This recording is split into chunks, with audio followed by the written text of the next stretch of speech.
반갑습니다.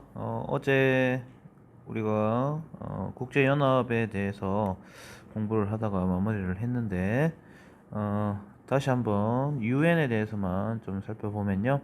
국제연합은 우리가 국제기구 중에서 가장 대표적인 국제기구로서 우리 국제기구의 분류에 의하면은 정부 간 국제기구에 해당하고요. 그 다음에 세계적인 국제기구, 그 다음에 어떤 특정 분야에 대해서만 다루는 것이 아닌 포괄적 분야에 대해서 다루는 포괄적 국제기구에 해당한다, 이렇게 보시고, 전반적으로 이제 2차 세계대전 이후에 실질적인 권한을 갖는, 국제평화 유지를 위한 권한을 갖는 국제기구의 필요성이 대두되면서 미국이라든지 우리 안전보장이사회의 국가들 있죠. 연합국 측, 미국, 영국, 프랑스, 러시아, 중국 등이 강대국이 중심이 되어서 만들어진 국제기구입니다. 국제기구에 이제 시험에 잘 나오는 게 이제 요거가 이제 총회하고 안전보장이사회, 국제사법재판소, 여러 가지 이런 것들에 대해서 질문을 좀 많이 하는데요. 각각의 어떤 기능과 표결 방식 중심으로 이해를 하면 될 것 같습니다. 먼저 총회입니다. 총회는 우리 국내 정치로 보면은 뭐 의회와 같은 역할을 한다, 이렇게 보시면 되겠고, 그래서 모든 회원국들이 참여하는 최고 의결 기관입니다. 그래서 국제 평화에 대한 권고, 유엔의 이름을 달고 권고를 하는 권고, 그 다음에 안전보장이사회에서 상임이사국이 아닌 비상임이사국들을 매년 선출을 합니다. 그런 역할을 총회에서 하고요. 그 다음에 어떤 새로운 회원국들을 승인하는 것을 기능을 합니다. 표결 방식은 주권 평등의 원칙에 의해서 모든 국가가 한 표로 평등하게 표의 가치를 적용받고 있습니다. 자, 실질적으로 이제 안보와 어떤 평화, 군사적인 어떤 제재, 경제적 제재, 그러니까 실질적인 어떤 힘을 발휘할 수 있는 데가 바로 이 안전보장이사회인데요. 안전보장이사회는 평화와 안전 유지에 관해서 실질적 의사결정 기관이다, 이렇게 보시면 되겠습니다. 기능입니다. 그래서 국제 분쟁, 우리 국지적인 여러 가지 분쟁들을 조정하는 절차나 방법을 만들기도 하고요. 그 다음에 실질적으로 침략국에 대해서는 경제 외교적 제재, 그 다음에 군사적 개입까지, 유엔군을 파견하기까지도 합니다. 자, 구성이 중요합니다. 상임이사국 5개국과 10개의 비상임이사국이고, 이 비상임이사국들은 아까 위에서 살펴봤지만 어디서?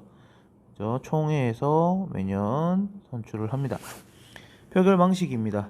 아까 국제 분쟁의 조정 절차와 관련된 문제들은 15개 이사국 중에서 9개국 이상의 찬성이 있으면은 통과가 되는데, 실질적인 어떤 제재를 가한다든지 군사적 개입을 해야 되는 중대적 문제의 경우에는 상임 이사국의 반대 없는 9개국 이상의 찬성, 즉 상임 이사국 5개국에게는 거부권 행사가 가능하다. 그래서 한 나라라도, 즉 나머지 14개국이 찬성을 하고 5개국 중에 한 나라라도 거부를 행사를 하면은 통과가 될 수가 없는 문제가 생깁니다. 따라서 요거에서는 이 15개국의 이사국들이 모두 평등하게 투표권을 가지고 있다라고 얘기하기가 어렵죠. 이 5개국에게만 특별히 좀 강한 권한을 갖고 있다. 그래서 국제사회에서 힘의 논리가 적용되는 어떤 사례로서도 안전보장이사회의 상임이사국 사례가 나올 수 있습니다. 자, 그 다음에 이제 국제사법재판소인데요. 말 그대로 사법재판을 재판하는 곳입니다. 그래서 국제법을 적용을 해서 국가 간의 분쟁에 대해서 국제법을 적용을 해서 해결하는 사법기관이다, 이렇게 보시면 되겠습니다.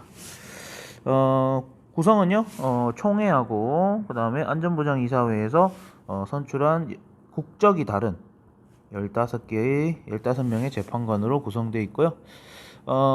여기에서 이제 주목한 게 이 부분입니다. 사실 우리나라 사람들한테 국제사법재판소가 이제 좀 알려지게 된 계기가 뒤에 살펴보겠지만은 북한이 독도 영유권을 주장을 하면서부터입니다. 북한이란다. 일본이. 그래서 일본이 독도 영유권을 주장을 하면서 뭘 주장을 했냐면, 그러면 이 독도 문제를 국제사법재판소에 넘기자, 이렇게 주장을 합니다. 그런데 우리나라의 경우에는, 아니 우리 땅인데, 누가 봐도 우리 땅인데 괜히 이 독도를 국제 분쟁화 시켜가지고 할 필요가 없다라는 거죠. 결국엔 우리가 지금 실질적으로 점유를 하고 있는 상황에서 괜히 이겨도 우리는 얻을 게 없고 지게 되면은 큰 타격이 있게 되죠. 따라서 우리나라는 국제사법재판소 우리가 왜 가야 되니? 안 가는데라고 주장을 합니다. 그러면은 어떻게 일본은 사법 재판에 넘기길 원하고 우리는 원하지 않는다. 그러면 재판이 이루어질까요? 이루어지지 않습니다. 즉 원칙적으로 분쟁 당사국 간에 우리 재판으로 다 해보자라고 합의가 있어야지만 재판이 가능하다라는 점 이거 좀 주목을 해주고, 그 다음에 재판에서 졌어요. 재판에서 졌는데 당사국이 판결에 대해서 불복하는 경우에 이 국제사법재판소에서 취할 수 있는 어떤 직접적인 제재 수단이 없다라는 게 또 하나의 문제점으로 지적되고 있습니다. 물론 유엔에서 안전보장이사회에서 이런 국제사법재판소 판결에 불복하는 경우에 이제 경제적인 제재 이런 것들을 결의하기도 하는데요. 그것도 또 저희 상임이사국이 또 한 나라라도 반대를 하면 또 할 수 없는 문제이기 때문에 이런 부분들이 조금 국제사회의 문제점으로 지적되고 있고요. 그 다음에 이제 국제연합의 이제 전문기구들입니다.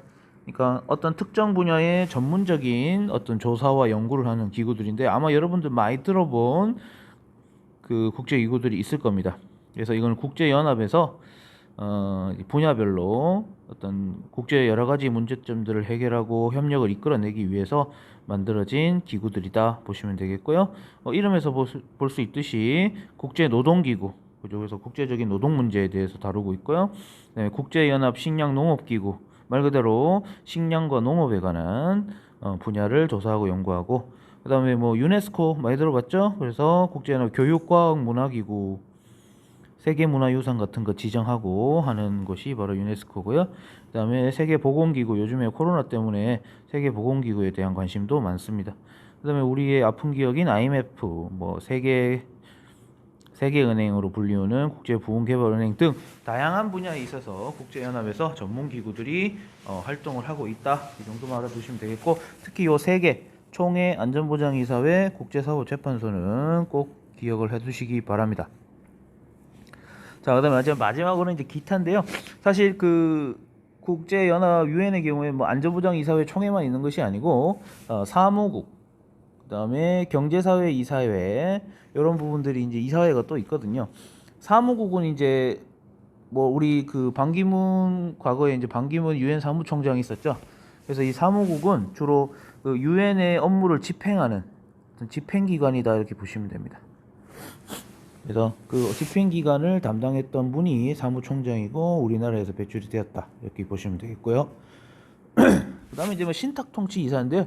우리나라도 6.25 전쟁 이후에 신탁통치를 받았죠. 하지만 최근에 이제 신탁통치가 거의 유명무실해졌기 때문에 거의 없어졌다 이렇게 보셔도 무방할 것 같습니다. 그래서 특히 이 정도만 알아두시면 될 것 같고요. 자, 이제 유엔의 국제연합의 한계점 살펴볼게요. 안전보장이사회 사민이사국들의 아까 말했던 거부권 행사 문제. 거부권 행사로 위기 상황에 대해서 적절한 대처가 어려운 경우가 자주 발생을 합니다. 예를 들어서 시리아 같은 경우에 내전을 하게 되는데 정부군이 있고 반군이 있죠. 근데 정부군은 예를 들어서 미국이 도와주고 있고 반군의 경우에 또 러시아 쪽에서 도와주고 있어요. 그럼 만약에 반군에서 민간인을 상대로 막 폭탄을 터뜨렸다. 그죠? 그럼 이거는 유엔에서 제재를 해야 되는데 예를 들어서 어떤 그 반군에 대한 제재를 하기 위해서 결의를 했다 하더라도 러시아가 반군을 도와주고 있는 상황에서 거부권 행사하게 되면은 그것 역시도 통과가 되지 못하는 경우가 생기더라는 거죠. 그래서 어떤 그 사람들의 어떤 인권을 보호하기 위해서 적절한 조치를 취함에도 불구하고 이런 국제 문제 이해관계 때문에 거부권 행사로 인해서 적절한 대처가 이루어지지 못하는 경우가 많더라 보시면 되겠고요. 그 다음에 국제관계 행위 주체가 국제연합의 공고안을 따르지 않을 때 국제 문제를 해결하기 위해서 주로 그러면은 예를 들어 북한 예를 듭시다. 지금 행위 주체가 국제연합 공고안 엄청 많이 했죠. 너네 핵무기 만들지 마라. 만들면은 제재할 것이다. 그리고 실제로 제재도 했고요. 근데 계속 말을 안 들어서 핵무기 개발하고 미사일 실험하고 합니다. 그럼 누가 나서요? 유엔에서 나섭니까? 여러분 미국에서 나섭니까? 그렇죠. 사실상 북핵 문제에 대해서 어떤 미국의 영향력에 의존하는 경우가 많죠. 그렇죠. 따라서 이 힘의 논리가 적용이 되고 있기 때문에 국제기구 차원에서 어떤 제재를 하고 감시를 하고 해야 되는데 거기에 대한 한계로 인해서 어떤 강대국의 영향력에 의존하는 경향이 많다라는 겁니다. 뭐 여기서 강대국이라 하면 뭐 미국이죠. 그래서 미국의 어떤 역할에 의존을 많이 하고 있다 이렇게 보시면 되겠고요. 유엔 자체가 힘이 별로 없다 이렇게 보시면 되겠습니다. 그 다음에요, 힘이 없는 이유 중에 하나가 돈이 없습니다. 유엔을 운영을 하려면 세계 각국에서 이제 분담금이라는 게 있습니다. 분담금. 그래서 나누어서 내는 건데요. 이 분담금의 경우에는 지금 여기 보시면 회원국의 경제력에 따라서 분담금을 책정합니다. 무슨 말이냐면은 잘 사는 나라는 돈 많이 내고 못 사는 나라는 돈 별로 안 내고 이렇게 가는 거죠. 우리 세금 내듯이. 그런데 잘 사는 나라에서 돈을 많이 내다 보니까 당연히 어떤 의사결정하는 과정에 있어서도 그들의 영향력이 커질 수밖에 없게 되는 거죠. 그들 위주로 갈 수밖에 없다라는 겁니다. 뭐 총회에서 우리가 주권 평등의 원칙을 내세우지만 실질적으로 돈을 내는 국가들이 더 많은 영향력을 행사할 수 있고, 그 다음에 실제로 돈을 잘 안 내요. 돈을 잘 안 내기 때문에 뭐 안 낸다고 해서 또 뭐 어떻게 처벌할 수 있는 그런 게 없단 말입니다. 따라서 돈을 많이 내는 국가의 어떤 영향의 입김이 좀 강해질 수밖에 없다라는 거죠. 그래서 일본의 경우에도 분담금 상당히 많이 냅니다. 왜냐하면 이제 국제사회에서 자기들이 전범국이었고 어떤 영향력을 회복하기 위해서 엄청력으로 분담금을 많이 지급을 했었습니다. 상임 이사국까지도 가려고 노력을 했지만 물론 안 됐지만 이런 식으로 이제 경제력에 따라서 분담을 하다 보니까 문제가 생기도록 한다. 이런 한계점도 알아두시면 좋겠습니다. 뭐 지금까지 설명했던 사례들인데요. 그냥 한번 읽어보시고 정리를 좀 해보시면 좋을 것 같습니다. 제가 설명은 뭐 대충 다 드렸는데요. 오늘 교과서 잠시만 보겠습니다. 여기 보시면은 교과서 지금 196쪽에 여기 내용 한번 보겠습니다. 여기 국제연합에 이제 분담금을 내고 있는 순위가 나와 있는데요. 역시 미국이죠. 미국이 분담금을 매우 높게 내고 있습니다. 그죠?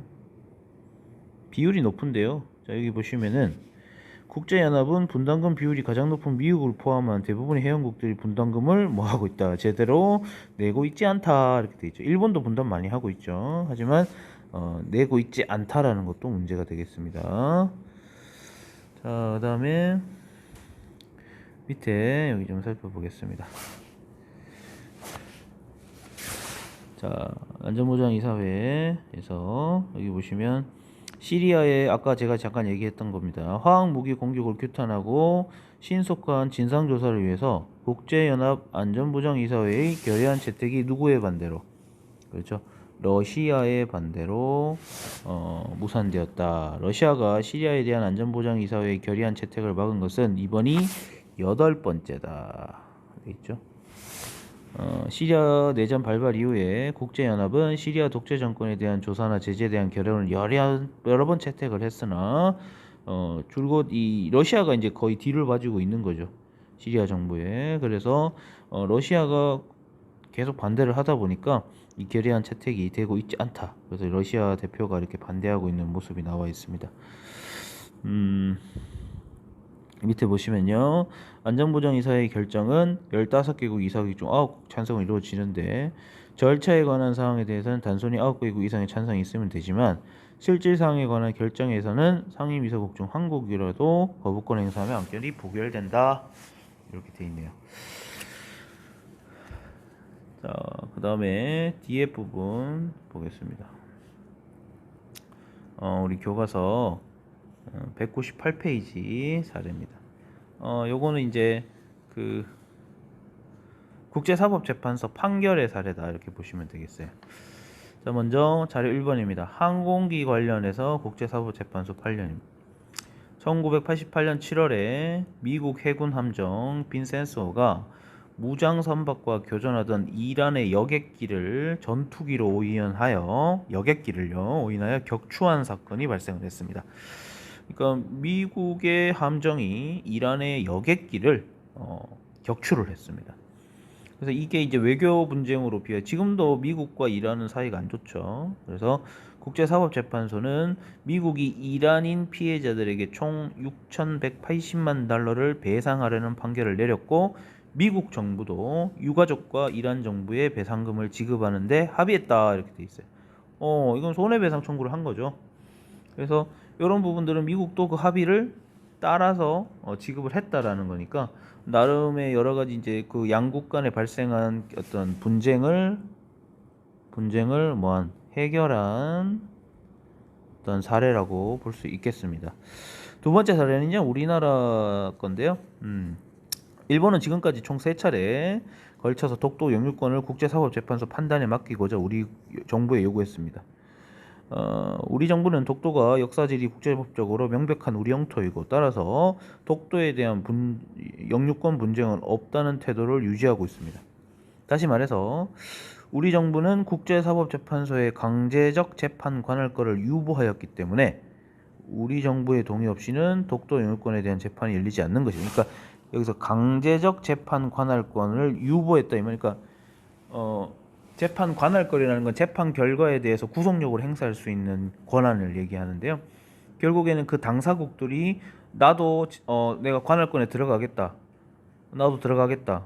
이제 합의를 해서 이루어져야 되는데도 불구하고 우리나라가 이제 이를 거부했기 때문에 국제사법재판소의 판결이 할 수가 없다라는 문제가 되는 거죠. 그래서 다시 프린트를 좀 돌아오면요.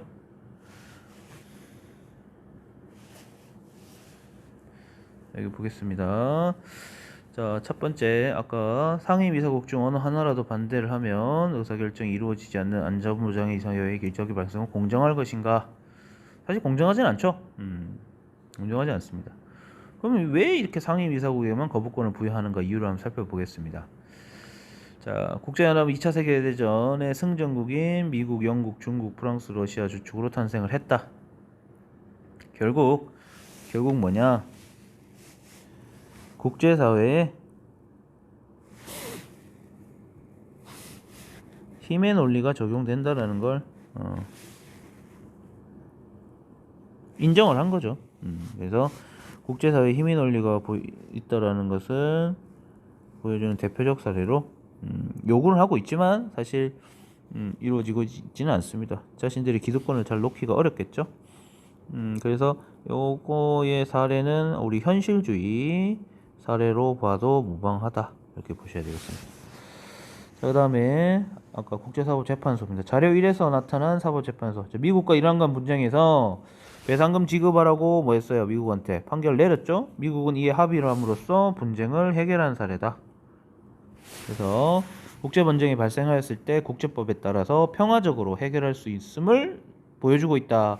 요거는 어느 관점이 좋아할까요? 그렇죠. 이런 걸 가장 원하는 데가 이제 우리 자유주의에서 가장 원하는 사례가 되겠죠. 자, 2번 보겠습니다. 아까도 얘기했지만 일본의 독도 영유권 주장에 대해서 재판에 대해서 우리나라의 입장을 한번 좀 살펴보겠습니다. 우리가 이제 국제사법재판소로 가지 않는 이유죠. 여기 보시면은 다뤄져서는 안 된다. 이 우리 입장입니다. 이는 국제사회에 독도가 명백한 우리 영토가 아니라 분쟁의 소지가 있는 지역임을 인정하는 꼴이 된다라는 거죠. 그러니까 가만히 있어도 우리 땅인데 우리가 지금 우리 땅을 갑자기 와가지고 이거 원래 우리 땅인데 라고 주장을 하고 있는 사람이 있어요. 굳이 많은 사람들한테 이 지역은 지금 너네 땅인지 우리 땅인지 결정이 안 된 지역이다라는 이미지를 줄 필요가 없는 거죠. 그렇죠? 그래서 분쟁의 소지가 있는 지역임을 인정하는 것이기 때문에 받아들일 수 없다. 또한 일본이 승소하게 되면 원래 자기 땅이 아닌데 자기 땅인 게 돼버리는 거죠. 그래서 얻을 게 많은 반면에 패소한다고 해서 지금 상태에서 별로 달라질 게 없습니다. 하지만 일본은 오랜 기간 독도를 문제를 국제사법재판소로 가져가기 위해서 아까 3차례나 요청을 했다 했죠. 그래서 많은 자료들을 축적하고 있을 가능성이 크고요. 그리고 우리는 국제 분쟁의 경험이 그렇게 많지 않기 때문에 무리하게 재판소로 가져가 가지고 혹시 패배라도 하게 되면 엄청난 타격을 입기 때문에 우리가 굳이 할 필요가 없다. 이렇게 정리할 수 있겠네요. 여기까지 이제 국제기구에 대해서 살펴봤고요. 지금부터는 우리나라의 국제관계 그 부분 살펴보겠습니다. 이제 우리나라와 관련해서 국제관계가 어떻게 이루어졌는지 살펴볼 텐데요. 먼저 우리나라 국제관계의 모습 보겠습니다. 변화 과정인데요. 먼저 일제강점기 이전에는 아무래도 뭐 조선시대 이전이 되겠죠. 조선시대나 뭐 고려나 상관없이 전부 다 이 동아시아 자체가 누구 중심이었어요? 그죠? 중국이 패권 국가였죠. 중국 중심의 동아시아 국제 질서 속에서 가장 중요하게 생각했던 국제관계의 대상은 아무래도 중국입니다. 그래서 중국과의 관계를 중시하면서 특히 그 중국 이외의 다른 국가들에 대해서는 상당히 좀 적대적이고 오랑캐라고 우리가 여겼죠. 그래서 중국과의 관계를 중시하고 주변 나라들과 관계를 맺었다. 이렇게 보실 수 있고요.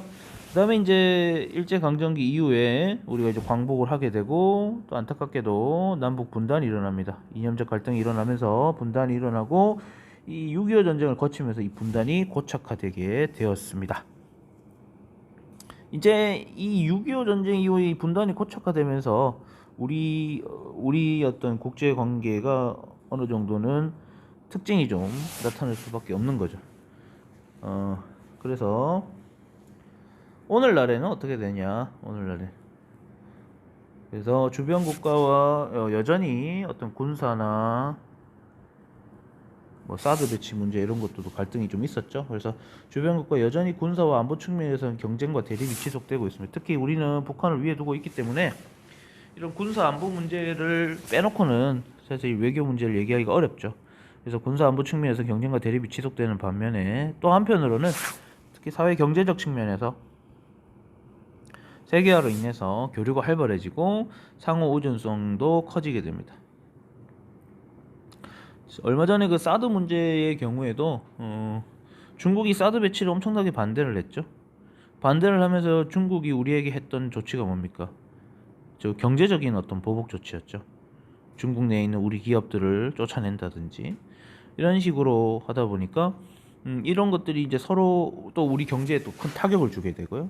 그래서 이게 군사, 안보, 사회, 경제 이 모든 면들이 서로 밀접하게 지금 관련을 맺고 있고 의존하고 있다 이렇게 보시면 되겠습니다.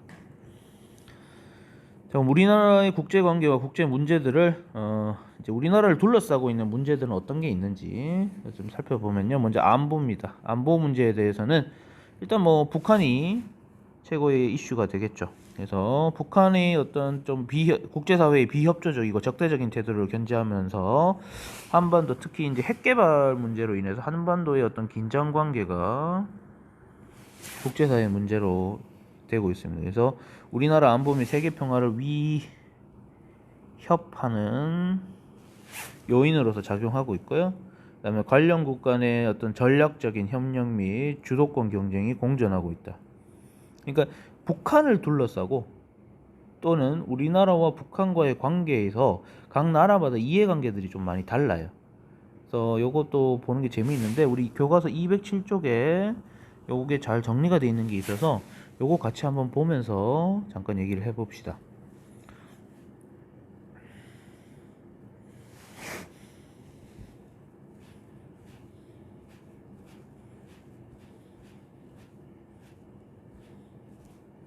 여기 있네요. 여기 보면 한반도 통일에 대한 주변국들의 시각 이렇게 돼 있죠. 그러니까 우리 통일 문제에 대해서 주변국들의 이해관계가 어떻게 달라지는지를 좀 확인할 수가 있습니다. 자, 먼저 중국입니다.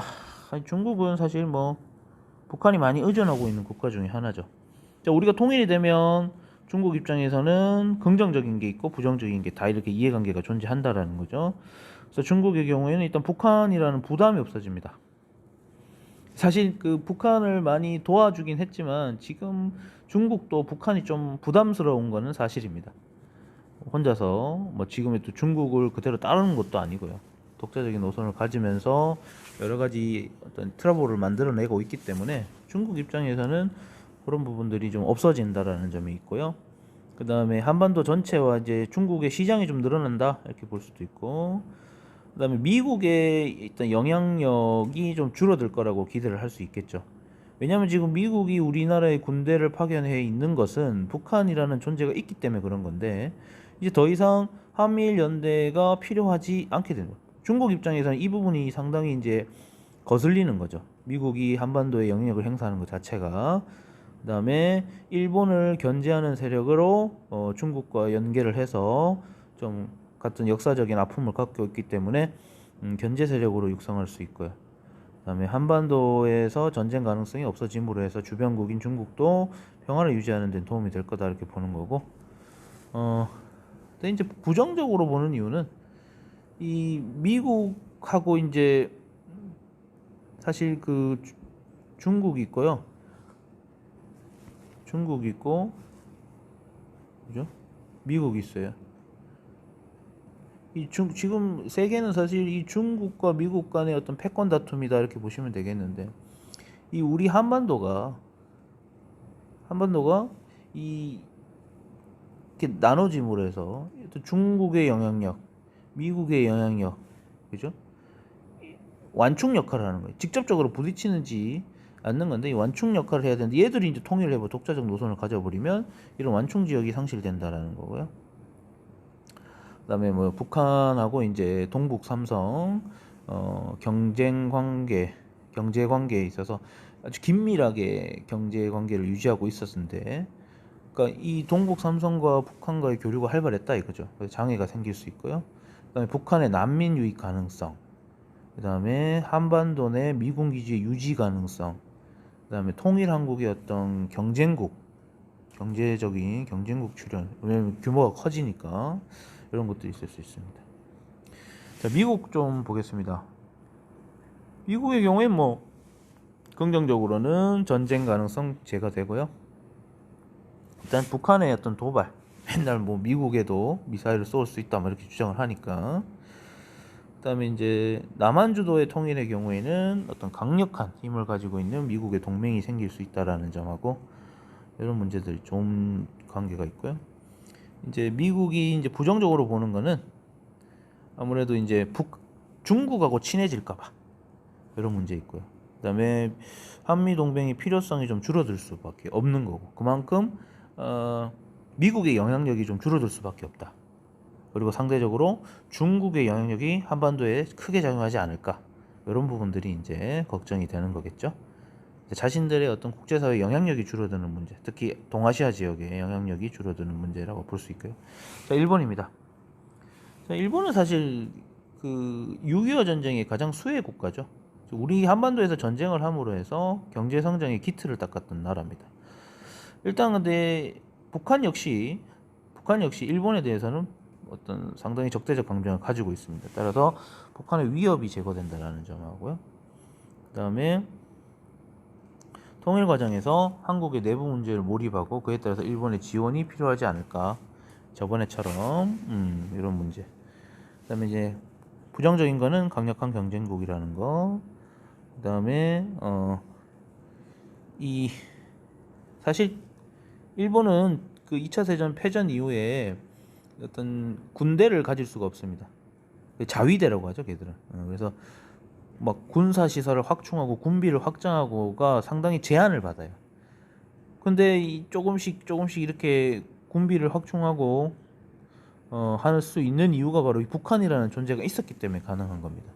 우리 북한이 우리를 위협한다. 따라서 우리도 우리 걸 지켜야 된다. 그래서 자위대를 막 키우고 하는 명분이 있었는데, 이런 전쟁의 위험이 없어지다 보니까, 북한의 위협이 없어지다 보면 그런 명분이 상실될 가능성이 있고요. 그 다음에 이제 통일한국이 중국과 손잡고 우리를 좀 적대시하면 어떡하나, 이런 문제. 그 다음에 이제 러시아는요. 러시아는 이제 통일한국에 대해서는 어떤 경제적 측면에서는 좀 긍정적으로 바라봅니다. 그래서 어떤 우리 한반도와의 그 관계가 더욱더 밀접해질 거라고 보는데, 이제 결국에는 얘도 마찬가지 러시아에서도 우리는 이제 흙탕물에서 둘이 막 싸우다 보면 이제 자신들에게도 이득이 올 수 있는데 그런 것들이 기회가 누릴 수 있다라는 거. 그다음에 중국의 영향력이 커질 가능성.